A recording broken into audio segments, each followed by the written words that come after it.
ሪት ዲና ጉድ ሆናለች። አብርሃም በጣም ስትጨነቅና እንግዲህ በጣም ስልኳ ላይ አፍጣ ሌላ የምትጠብቀው የሆነ ነገር እንዳለ ተጠራጥሯል።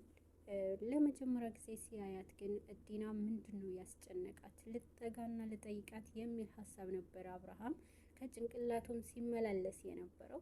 ነገር ግን የዲና ሁኔታ በጣም አሳስቦት ነበረ። ይበልጥ ደግሞ ምናልባት ረብሻት ይሆናል የሚለውን ሀሳብ ይዞት ይበልጥ ወደ ኋላ ሸሽተዋል። ድጋሚ ምናልባት የሆነ ነገር እሷም ወደ እኔ ትመጣለች የሚለው ሀሳብ ነበር የያዘው።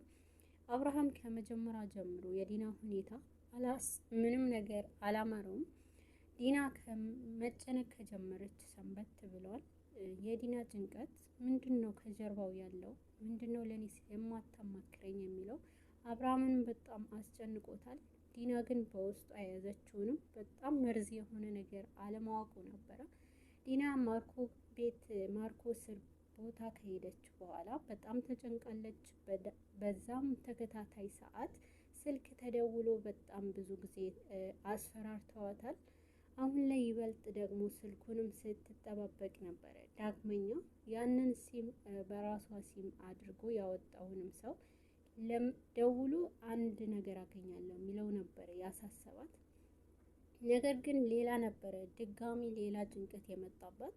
ዲና ስልኩ የመጀመሪያው ያንን የሚያስፈራራትንም ሰው ብቻ ሳይሆን ከዛ ቀጥሎ በስልክ ተደውሎ አሁን ላይ 500,000 ብር የሚያክል ነገር ካልሰጠች በጣም መጥፎ ነገር እንደሚፈጠር ነው ያስፈራራት።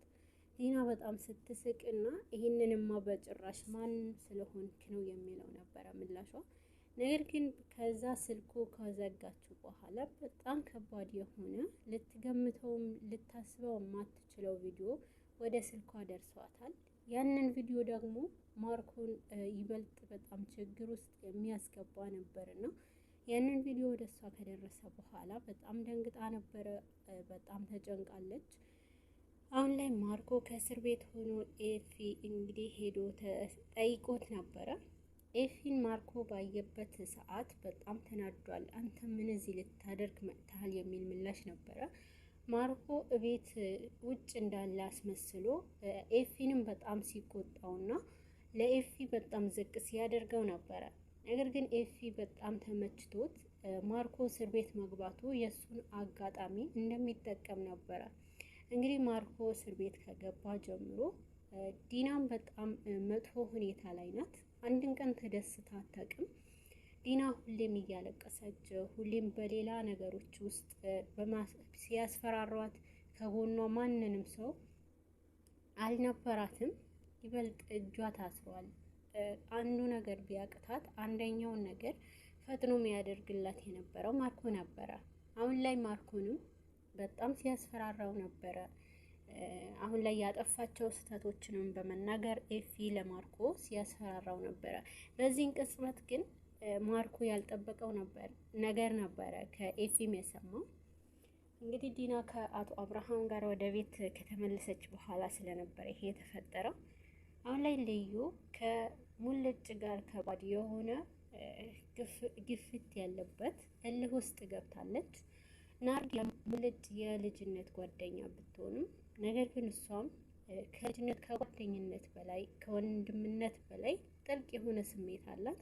ናርዲ የምታስበው ሙልጭን በፍቅር ሲሆን ነገር ግን ሙልጭ የሚወዳት አሁን ላይ ልዩን ብቻ ነው። ልዩን ለራሱ ለማድረግ በጣም ብዙ ነገሮችንም ሲያደርግ ነበረ።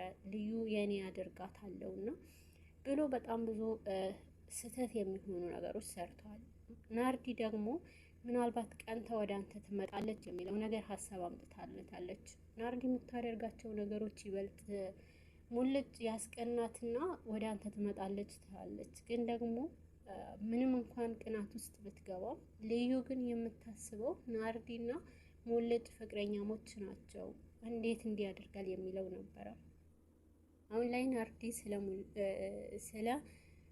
ሙልጭ ስለ ልዩ በጣም አብዝቶ ሲያስብ ምን አለ በሷ ቦታ እኔ በሆንክ የሚለው ነገር ነበረ ውስጧ የነበረው። እንግዲህ እሷ ከመጀመሪያ ጀምሮ ስለ እሷ ሲያስብ ስለ እሷ ሲጨነቅ ትወደኝ ይሆን ትቀና ይሆን የሚለው ነገር ሲናገር ከሙልጭ አንዱ አፍ ቃላቶች ሲወጡ በጣም በውስጧ ምናለ እኔ በሆንኩ እያለች በጣም መጥፎ ስሜት ውስጥ ነበረች የምትገኘው። ነገር ግን በዛም አላረፈችም። ይበልጥ ደግሞ ሙልጭ አሁን ላይ እሷን ለማስቀናት ስትፈልግ ደውልልኝ ስላለችው አሁን ላይ ልዩን የምትወጣበት ሰዓት ጠብቆ እንግዲህ ናርዲን እና ልዩ ሰፈር ይዟት ሄዱ ነበረ።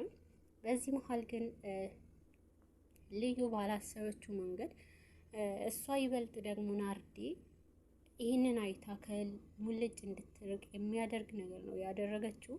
ናርዲ በጣም ልዩን ለማስቀናት ብቻ ሳይሆን ከህይወቱ እስክትወጣ ድረስ የሚያሳስብ ነገር ነው። ከሱ እንድትርቅ የምታደርግበት መንገድ ታደርጋለች። ሙልጭ ይህንን የሚፈጠረውን አንድ በአንድ ልዩ ስትቀና እኔና አንቺ እንደዚህ ቆምን ስታየው የሚሰማትንም ስሜት ትንፋሿ ሳይቀር ነበረ ናርዲ አይታ እንድትነግረው የነገራት የነበረው። እንግዲህ ሙልጭ የልዩ እስከ ትንፋሿ ድረስ ያውቃታል። ልዩን ከምንም በላይ ከማፍቀሩ በላይ ሁሉ ነገሯ ተቆጣጥሮታልና ናርዲ ይበልጥ ደግሞ በውስጧ እየተበሳጨች ከላይ ትስቃለች። ነገር ግን ይበልጥ ደግሞ ሁለቱን የምታለያይበት መንገድ እየፈጠረች ነበረ። በዚህ መሀል ልዩ አሁን ላይ ናርዲ ባየቻት ሰዓት አሁን ላይ የበለጠ ወደ እኔ ጠጋ ማለት አለበት ስትለውም ነበረ። ይሄ ነገር ደግሞ ልዩ ባየች ሰዓት ለምንድን ነው ምን ያደርጋል እዚህ የሚለው ምላሽ ነበረ። በዚህ መሀል ናርዲ ይሄ ነገር በቃ ይሰራል በማለት ልዩንም የበለጠ ለማስቀናት ሞክራለች። ነገር ግን ወደ ሙልጭ የምትጠጋበትን መንገድ እሱ ራሱ ደስተኛ አልነበረም። ምን እያደረግሽ ነው የሚለው ነገር ነበር የጠየቃት።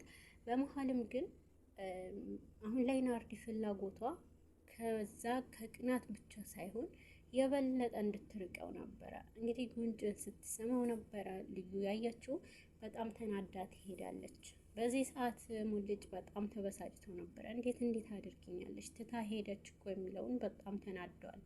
ልዩ ያንን ካየች በኋላ የበለጠው ወደ ሙልጭ ስልክም ለመደወል ሞክራለች። ይህንን ብቻ ሳይሆን ስልክ ትደውልልሃለች ብላ ነግራው ነበረ። ይህንን ባታደርግስ እኔን መነኝ ብለዋለች።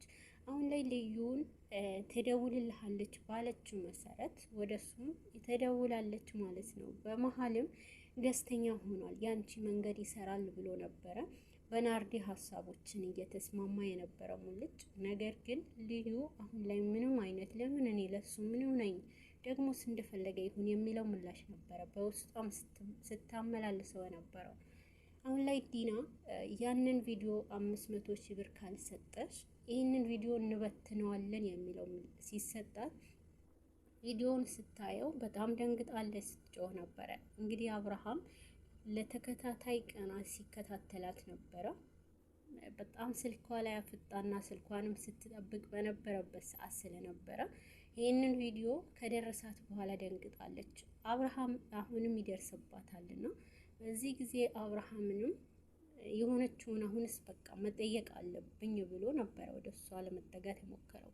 ምንድነው ሆንሽው ብሎ ወደ እሷ አንድ እርምጃ በሄደ ጊዜ በድንጋጤ ነበረ የተላከላትን ቪዲዮ እንዳየችው ስልኳ ላይ በድንጋጤ ስልኳንም ትጥለዋለች። በዚህ ሰዓት አብርሃምን በጣም ደንግጧል።